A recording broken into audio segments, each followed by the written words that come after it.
فإذا قضيت الصلاة فانتشروا في الأرض وابتغوا তোমাদের যখন নামাজগুলো শেষ হয়ে যায়, নামাজ যখন আদায় করে ফেলো, আল্লাহ তাআলার দরবারে যখন হাজিরা শেষ হয়ে যায়, তোমরা জমিনের মধ্যে ছড়াইয়া যাও। জমিনের মধ্যে ছড়াইয়া আল্লাহ তাআলার পক্ষ থেকে তোমার জন্য যে রিজিক নির্ধারিত সেগুলো তুমি তালাশ করো। আর তুমি এই কাজের মাধ্যমে তালাশ করতে গিয়া যত ধরনের সমস্যার সম্মুখীন হইবা, আল্লাহ রাব্বুল আলামিন তোমাকে সাহায্য নসরত দান করবে। আর এই তালাশ করতে গিয়া তুমি যদি হোঁচট খাও, তুমি একটা রাস্তা দিয়ে অবলম্বন করবে, আল্লাহ তাআলা হালালভাবে উপার্জনের চেষ্টা করলে আরো শত শত রাস্তা তৈরি করে দেয়। আল্লাহ তাআলার ওয়াদা। তো আল্লাহ তাআলা বুঝাইলেন যে দিনও লাগবে, দুনিয়াও লাগবে। শুধু দিন, শুধু আখিরাত করলে হবে না। এলো 2 নাম্বার। 3 নাম্বার আল্লাহ তাআলা বলেন, ওয়া আহসিন কামা আহসানাল্লাহু ইলাইক। তোমার আখিরাত অর্জন হবে, দুনিয়াও অর্জন হবে। আবার দুনিয়ার মধ্যে কিছু নিয়ম কানুন তোমাকে মেনে চলতে হবে। আহসিন, তুমি দয়া করো, তুমি ভালো ব্যবহার করো। তোমার প্রতিবেশী হোক, তোমার আশেপাশে যারা হোক, যে অবস্থায় হোক, সবার ক্ষেত্রে তুমি দয়া করো। কামা আহসানাল্লাহু ইলাইক। আল্লাহ তাআলা যেরকম তোমার প্রতি দয়া করেছেন, আল্লাহ তাআলা সব সময় তার বান্দাদের উপর দয়া করেন। কারণ আল্লাহর দয়া বিনে কেউ কোনো দিন সফল হতে পারে না। আল্লাহর দয়া ছাড়া সফল হওয়া তো দূরের কথা, কেউ বাঁচতেই তো পারে না। এই যে আমরা শ্বাস নিঃশ্বাস নিচ্ছি, এগুলা কার দয়া? আল্লাহর দয়া। আল্লাহ তাআলা দয়া করছেন। আল্লাহ তাআলা বুঝাইলেন, বান্দা, তোমার প্রয়োজনীয় জিনিস যেটা আমি তোমার জন্য দয়া করে, ইহসান করে সহজলভ্য করে দিয়েছি, তুমিও তোমার অধীনস্থ বা তোমার আশেপাশে যারা আছে তাদের প্রতি দয়া দেখাও। দয়া দেখাইয়া তোমার কাছে যা আছে এগুলোকে তুমি সহজলভ্য করে দাও। এর মধ্যেও আল্লাহ তাআলা কল্যাণ রেখে দিয়েছেন, এর মধ্যে সওয়াব রেখে দিয়েছেন। এটা যদি আমরা মানি, তাহলে আল্লাহ তাআলা আমাদেরকে আখিরাতের মধ্যে জান্নাতের মেহমান বানিয়ে দিবেন। সুবহানাল্লাহ। এর 3 নাম্বার, যে মানুষের প্রতি দয়া দেখাতে হবে। 4 নাম্বার, ওয়ালা তাবগিল ফাসাদা ফিল আরদি। তবে বান্দা সাবধান, মানুষের মাঝে তুমি জুলুম করো না। তুমি জমিনের মধ্যে বিশৃঙ্খলা ছড়াইও না। তুমি মানুষের মধ্যে দয়া দেখাবা, ঠিক আছে, কিন্তু জালেম হয়ো না। ইন্নাল্লাহা লা ইউহিব্বুজ জালিমিন। কারণ আল্লাহ রাব্বুল আলামিন জালেমকে ভালোবাসেন না। যারা জালেম হয় তাদেরকে আল্লাহ তাআলা কোনোভাবে পছন্দ করেন না। এই আয়াতেও তো আল্লাহ তাআলা বলে দিয়েছেন, ইন্নাল্লাহা লা ইউহিব্বুল মুফসিদিন। যারা ফাসাদ সৃষ্টিকারী, বিশৃঙ্খলা করে, যারা সমাজের মধ্যে অশান্তি বিশৃঙ্খলা বিরাজমান করে, তাদেরকে আল্লাহ তাআলা কোনোভাবেই ভালোবাসেন না। যেহেতু আল্লাহ তাআলা বিশৃঙ্খলা ভালোবাসেন না, জুলুম ভালোবাসেন না, অনাচার, অবিচার, অত্যাচার এগুলাকে পছন্দ করেন না, এই জন্য উপদেশ দিচ্ছেন, ওয়ালা তাবগিল ফাসাদা ফিল আরদ। জমিনের মধ্যে তুমি ফাসাদ সৃষ্টিকারী হইও না, ফাসাদ সৃষ্টি করো না।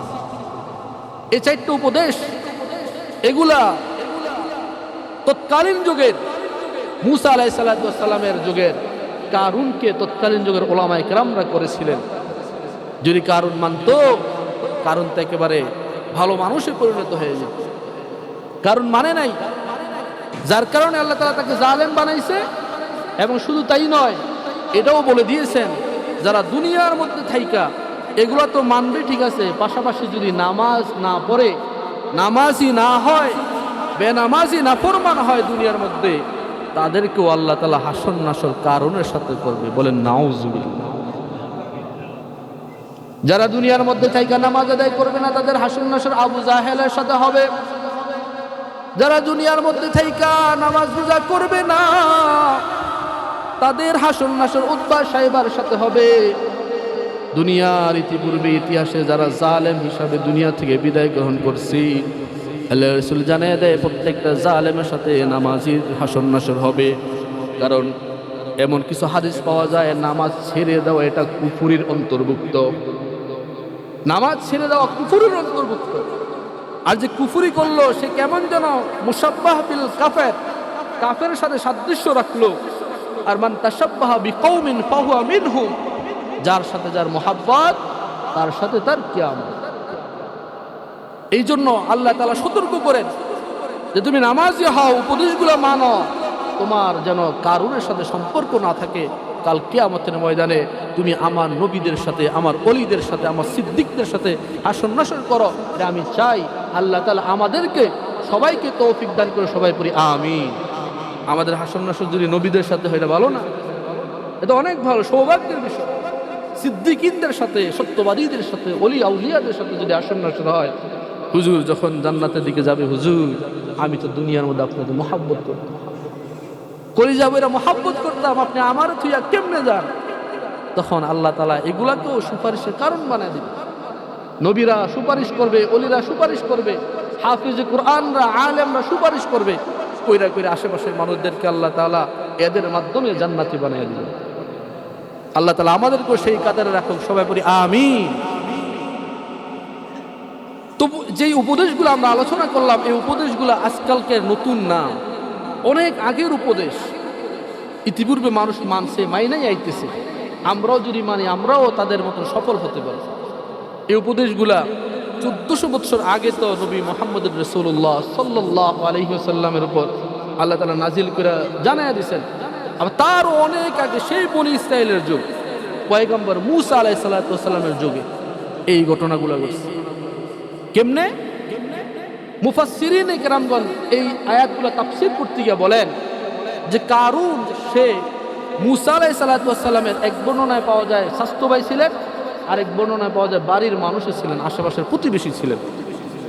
এই কারুন প্রতিবেশী যখন ছিলেন, যখন তার স্বাভাবিক বা ছোটকাল ছিল বা স্বাভাবিক বয়সের শুরুর দিক যখন ছিল, তখন এত বড় লোক ছিল না, সাধারণ মানুষদের মতন ছিল বা একদম কম ছিল অর্থ সম্পদ। একটা পর্যায়ে আল্লাহ তাআলা এরে পছন্দ করে হোক যেমনি হোক ধন সম্পদ দিস। এমন অনেক মানুষ আছে আগে গরিব ছিল, হঠাৎ করে আল্লাহ তাআলা ধন সম্পদ কোনো না কোনো মাধ্যমে দিয়া দেয়, বড় লোক হয়ে যায়। আছেন এরকম? কারণ কিরকম ধন সম্পদ দিস, দেওয়ার পরে এই কারণ কি করলো? ধন সম্পদ পাইয়া আল্লাহর বিরোধিতা শুরু করে দিল। কারণ ধন সম্পদ এমন একটা জিনিস, যার ভিতরে আইসা যায়, যার ভিতরে থাকে, এর ভিতরে কেমন যেন একটা দুনিয়াদারি বা একটা ভাব, একটা অহংকারের ভাব চলে আসে।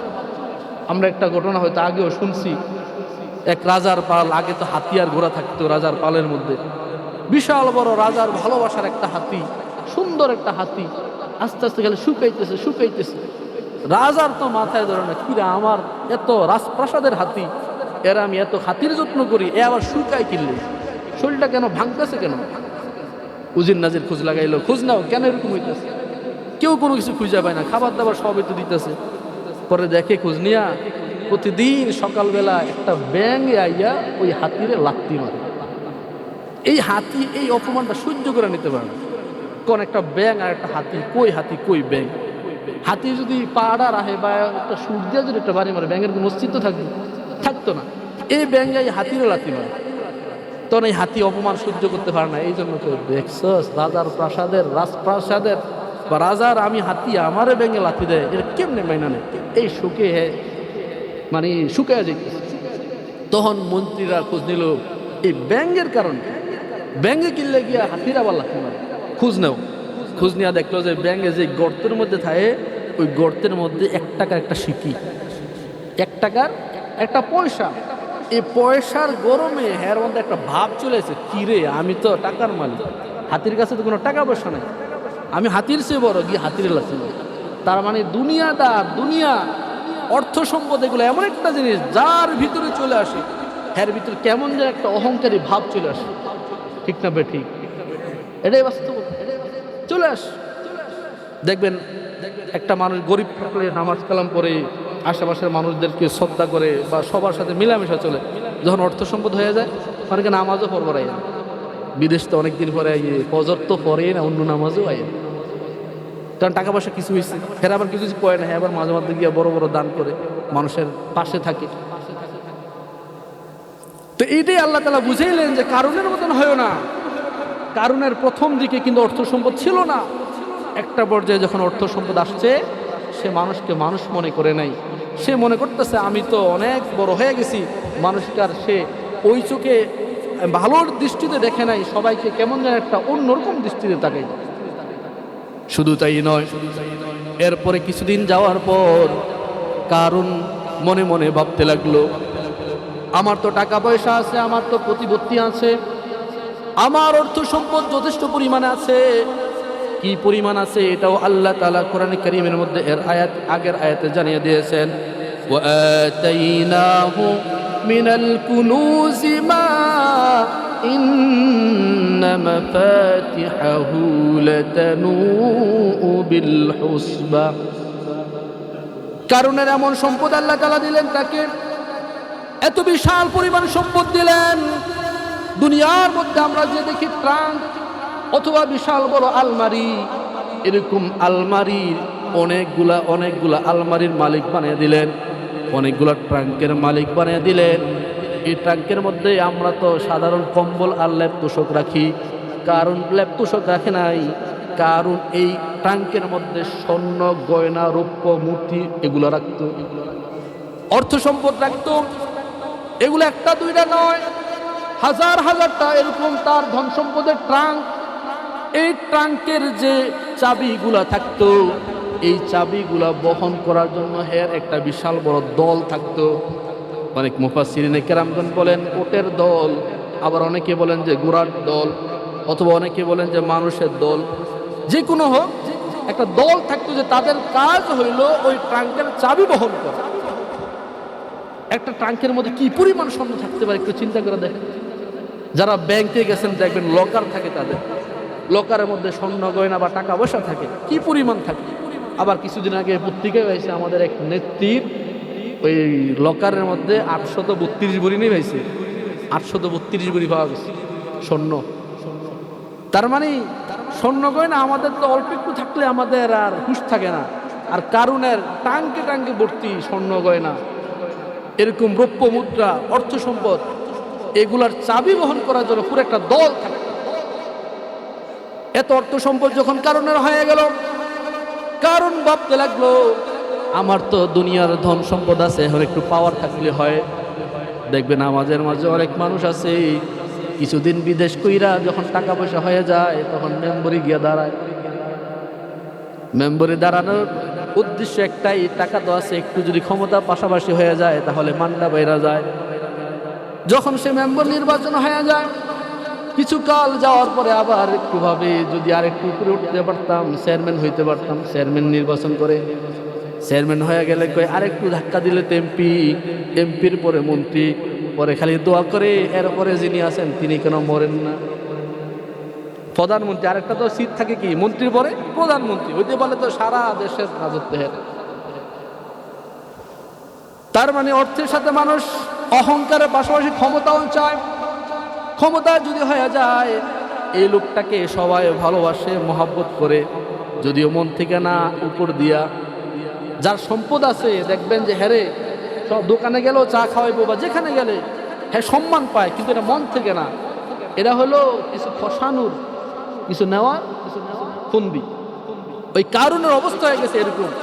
সম্পদ পাওয়ার পরে সে ক্ষমতা পাওয়ার জন্য সে এরকম চিন্তা ফিকির করতে লাগলো। একটা পর্যায়ে ক্ষমতাও পাইল, আল্লাহ তাআলা এও দিয়ে দিচ্ছে।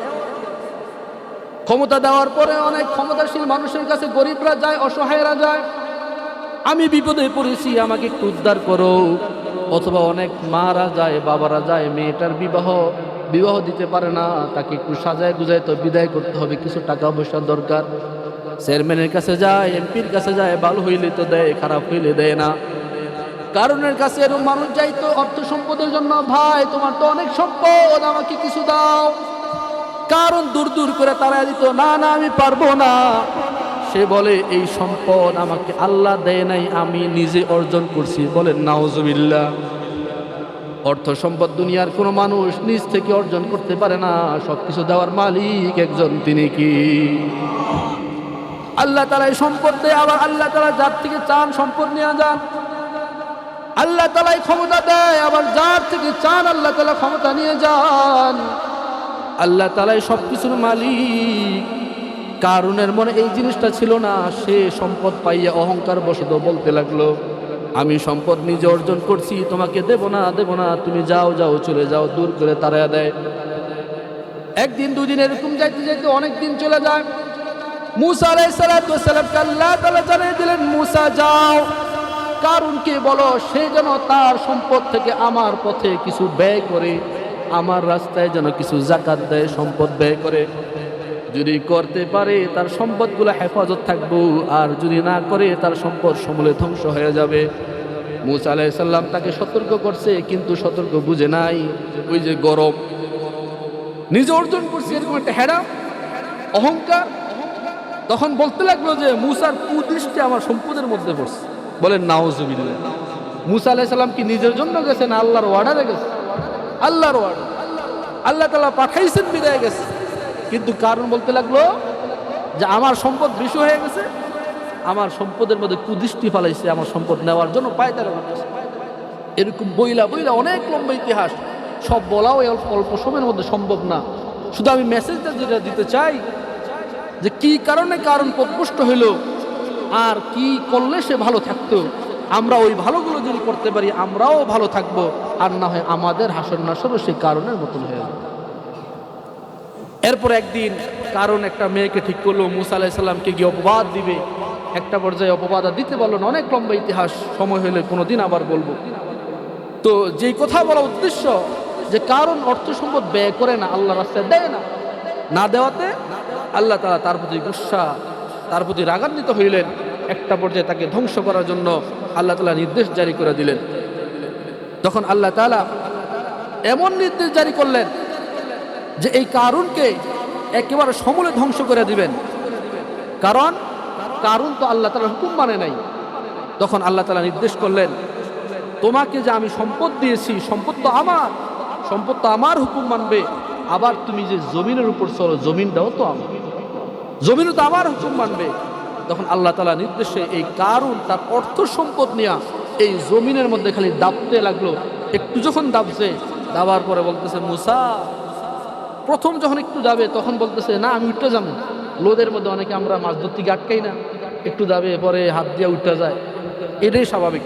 যখন একটু বেশি ডাকতে লাগলো, অবস্থা বেগতিক, তখন মূসা ডাকতে লাগলো যে মূসা আমাকে বাঁচাও, আমি তোমার এবং তোমার রবের উপর ঈমান আনলাম, তুমি আমাকে বাঁচাও, আমার সম্পদ যা আছে সব দান করে দেবো, তারপরও আমার তুমি বাঁচাও। মূসা আলাইহিস সালাম বলে, না, যখন সময় ছিল তোমাকে অনেকবার বলা হয়েছে, তুমি সতর্ক হও নাই, এখন সময় শেষ, যতই তুমি সতর্ক হওয়ার ভান ধরো, এই ভানে কোনো কাজ হবে না, এই ভানে কাজ হবে না। দেখবেন আমাদের মাঝে অনেক মানুষ যখন বিপদে পড়ে তখন মসজিদে একটু বেশি আসে, নামাজ কালাম পড়ে আল্লাহ তাআলার কাছে কান্নাকাটি করে, আল্লাহ তুমি তো বাঁচানেওয়ালা। যখন বিপদ শেষ হয়ে যায় আবার যে ইস্যু। এরকম আছে না মানুষ? বউটা যদি হাসপাতালে থাকে, সন্তান যদি হাসপাতালে থাকে, তখন সে নামাজ কালাম একটু বেশি করে, বা মসজিদে হুজুরের দিয়েও দোয়া পড়ায়, কত কিছু করে, কোরআন খতম করে, শেফা খতম করে, কত কিছু করে, মানে আল্লাহর দিকে ঝুঁকে। আবার বিপদ যখন শেষ, কিছুদিন পরে আবার যে ইস্যু।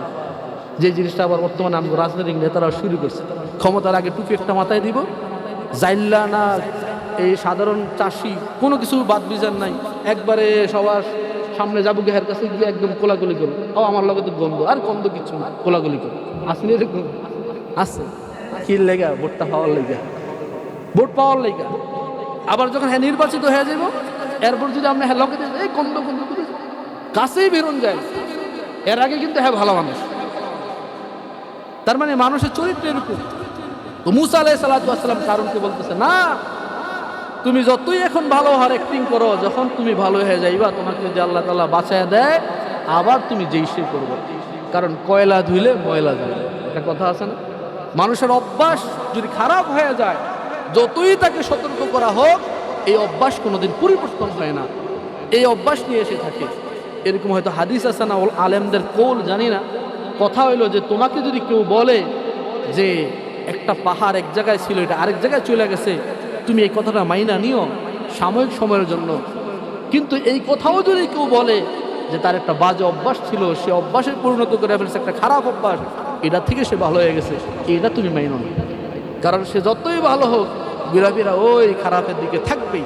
এই জন্য দেখবেন যতই ভালো মুসল্লি হোক ওই কিছু পেছ লাগাই না অভ্যাস কিছু থাকে মানুষের, এনের কথা হেন, হেনের কথা হেন, এনেরটা ওখানে হেনেরটা ওখানে না লাগাইলে আর ভালোই লাগে। এমন আছে না মানুষ?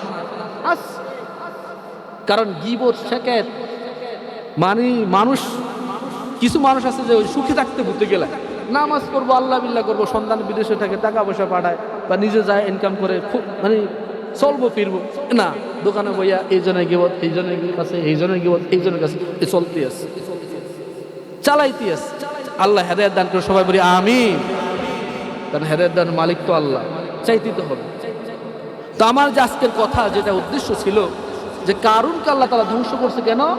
অর্থ সম্পদ পাইয়া সে শুধু দুনিয়ার দিকে ঝুঁকে গেছে, শুধু দুনিয়া, আল্লাহর বিধান মানে নাই, আল্লাহর হুকুম মানে নাই, আল্লাহকে মানে গণে না, নিজের মতো নিজে সবকিছু করছে, যার কারণে আল্লাহ তাআলা ধ্বংস করে দিচ্ছে।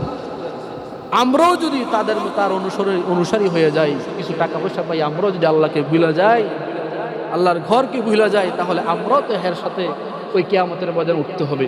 এই জন্য আমার করজোড়ে আবেদন থাকবে, আমরা আমাদের ধন সম্পদ যাই আছে আল্লাহর রাস্তায় ব্যয় করার চেষ্টা করব, এবং কি সময় সময় আল্লাহ তাআলার নামাজগুলো ঠিক মতন আদায় করার চেষ্টা করব। আর এই যে 4টা উপদেশের কথা আল্লাহ তাআলা বললেন, 1 নম্বর হইল যে দুনিয়ার থেকে আখিরাতের একটা বাড়ি নির্মাণের ফিকির, এই ফিকিরটা আমাদের করা লাগবে। আরেকটা হলো যে দুনিয়া থেকে শুধু আখিরাত করলে হবে না, দুনিয়াও টুকটাক কিছু লাগবে, কারণ দুনিয়ার মধ্যেও তো চলতে হবে, এই ফিকিরটাও ইনশাআল্লাহ করব। আরেকটা হলো যে আমার প্রতিবেশী যারা আছে, আশেপাশে যারা আছে, তাদের প্রতিও আমাকে দয়া দেখাতে হবে, তাদের প্রতি ভালোবাসা দেখাতে হবে।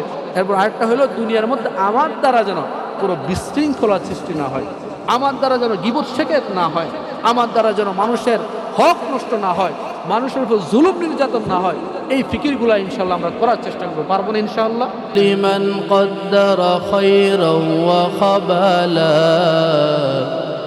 والشكر لمن صور حسنا وجمالا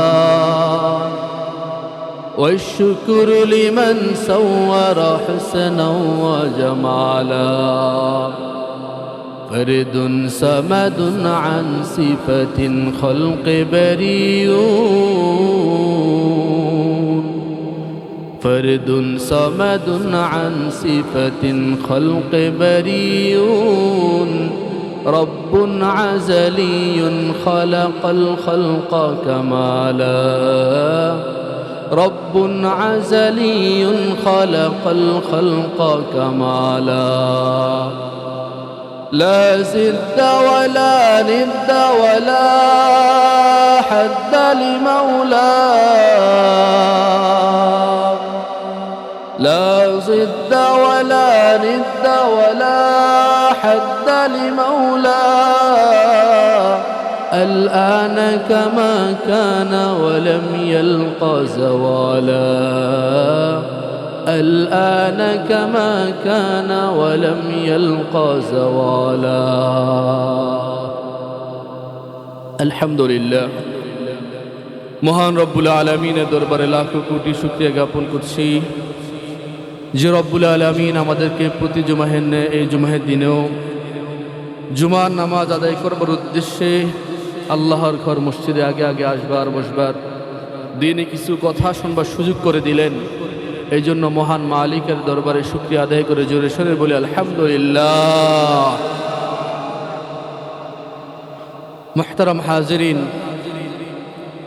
লক্ষ কোটি দরুদ সালাম বর্ষিত হোক আকায়ে নামদার তাজদারে মদিনা হযরত মুহাম্মদুর রাসূলুল্লাহ সকলে পড়ি সাল্লাল্লাহু আলাইহি ওয়াসাল্লাম এর উপর।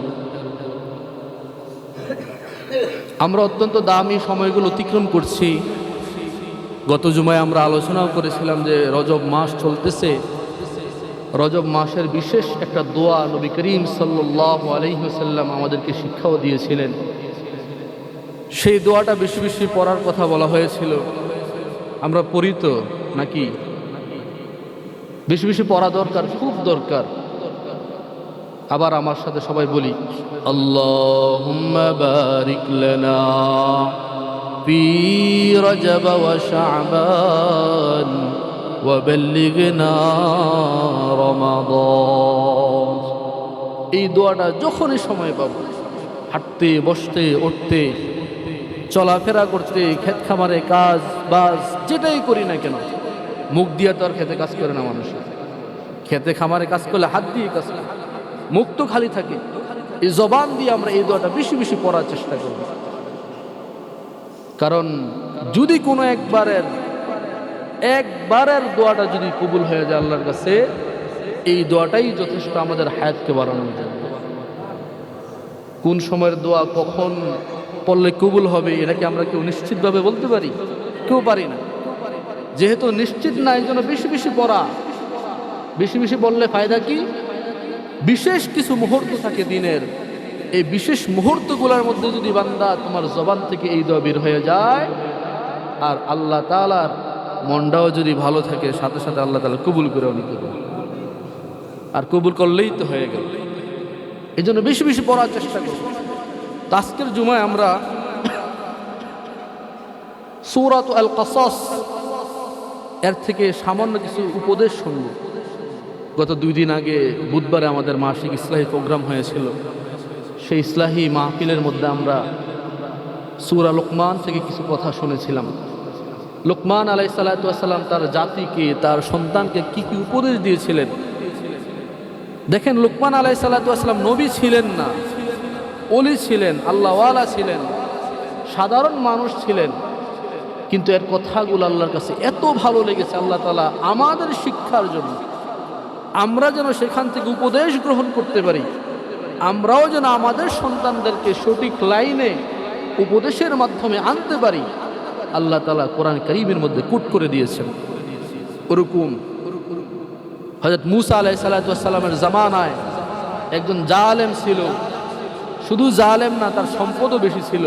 নাম হলো কারুন। নাম শুনছিনি আমরা, কারুন। এই কারুন এরও কিন্তু তৎকালীন জামানার কিছু উলামায়ে কেরাম সঠিক কিছু পরামর্শ দিয়েছিল, উপদেশ দিয়েছিল। উপদেশগুলো না মানার কারণে সে অপদস্থ হয়ে গেছে, জালেম হয়ে গেছে, আল্লাহ তাআলার দৃষ্টিতে সে ধ্বংসপ্রাপ্তদের অন্তর্ভুক্ত হয়ে গেছে। আর যদি উপদেশগুলো মানত তাহলে সে এরকম ধ্বংসপ্রাপ্তদের অন্তর্ভুক্ত হতো না।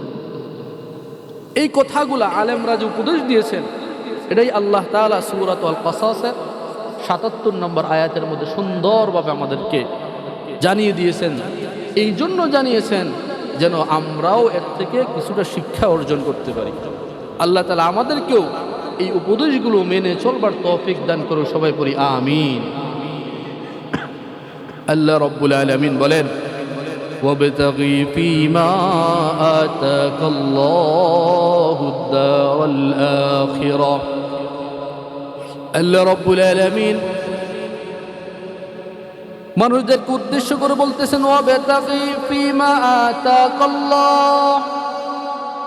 আল্লাহ রাব্বুল আলামিন তোমাকে যা কিছু দিয়েছেন, হোক সেটা ধন সম্পদ, হোক সেটা সন্তান সন্ততি, হোক সেটা দুনিয়াবি কোনো ক্ষমতা, হোক সেটা পাওয়ার, যাই হোক না কেন, এই জিনিসগুলা দিয়ে ওয়াবতাগি তুমি তালাশ করো, তুমি অন্বেষণ করো, তুমি খোঁজো।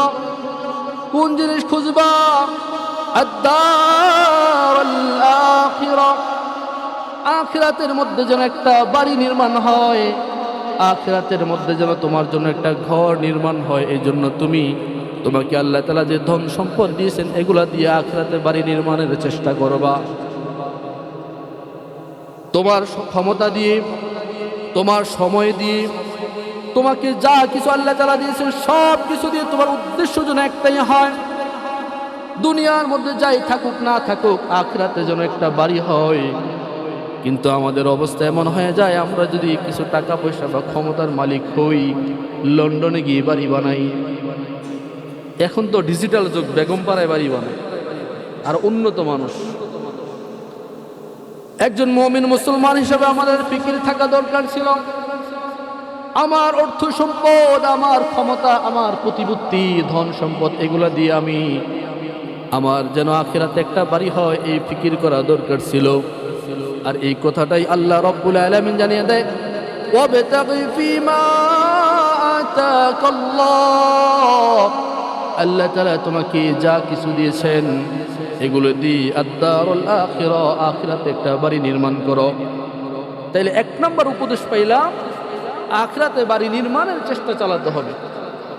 দুই নম্বর, ওয়ালা তানসা নসিবাকা মিনাদ দুনিয়া। আল্লাহ রাব্বুল আলামিন জানিয়ে দেয়, তুমি আখিরাতের বাড়ি নির্মাণ করতে গিয়ে সাবধান, আবার দুনিয়া ভুলে যাও না। আমাদের মাঝে অনেক মানুষ দেখবেন লাল কাপড় পরিধান কইরা, লাল শালু মাথায় দিয়া, লাল ওড়না গায়ে দিয়া, লাল লুঙ্গি পইরা, সব কিছু লাল, মাজারে মাজারে ঘুরা বেড়ায়, এখানে সেখানে হাইটা বেড়ায়। যদি বলে ভাই তুমি কেন এরকম করো, বলে আল্লাহর খোঁজে বের হয়ে গেছে। তোমার কি সন্তান নাই, বিবি বাচ্চা নাই, তোমার কি বাড়ি গাড়ি নাই? বলে আমার সব আছে, আমি ওগুলার খোঁজ রাখি না, আমি আল্লাহর জন্য বের হয়ে গেছি। আল্লাহ রাসূল জানিয়ে দেয়, লা রুহবানিয়াতা ফিল ইসলাম, ইসলামের মধ্যে কোনো বৈরাগ্যিকতা নাই। অর্থাৎ তুমি দুনিয়াদারি সব চাইরা শুধু আখেরাত, শুধু আখেরাত, না না, এটার জন্য ইসলাম উদ্বুদ্ধ করে না। আল্লাহ রাসূলের কথা হইল তুমি আখেরাত অর্জন করবা, আবার দুনিয়াদারিও যা আছে টুকটাক এটা নিয়েও থাকবা, সন্তুষ্ট থাকবা, দুনিয়াদারিও লাগবে।